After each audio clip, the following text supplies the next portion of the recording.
All right, so right now I want to talk about paradox and its role in our lives. And as we get closer to what you could call deeper levels of truth and understanding, how we're going to have to let go of a solidified idea, no matter what it is. And we're going to have to embrace the paradox of maybe both and in another sense, neither.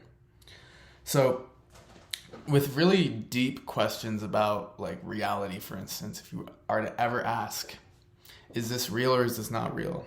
Is the self real or not real? This is also related to our concept of reality. But for the sake of this video, I want to talk about, again, paradox. So the mind, how it functions is that it desires this sense of stability and this sense of certainty. So it can say this thing like, oh, the world is completely real the way that it is. This is the normal way of seeing things. And then if you start to move through different spiritual traditions, Buddhism, Hinduism, or eat a lot of psychedelics, then maybe you'll start to question that. Is this really that real? Maybe you'll have some circumstances that influence your life in ways that seem unimaginably synchronistic or coincidental.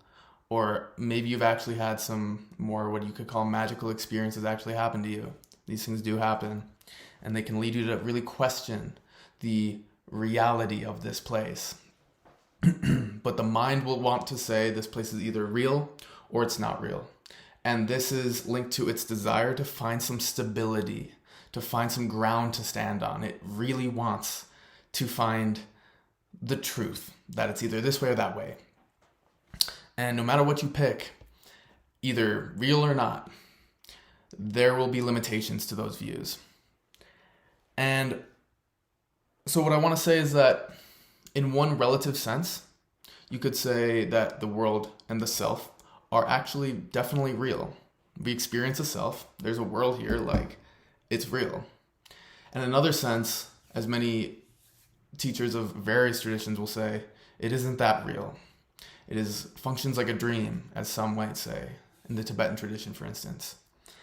And so if you say that the world is then not real, then you're denying this very here and now reality.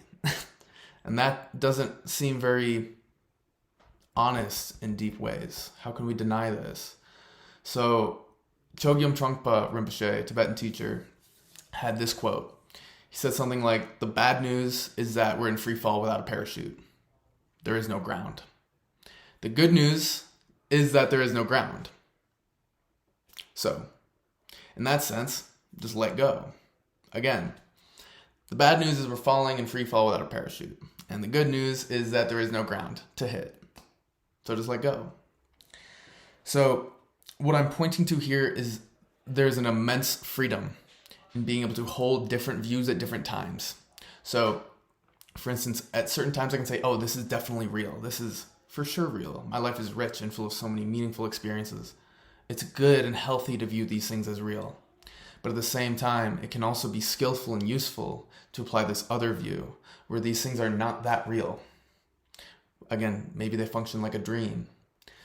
And that can be very skillful at times too.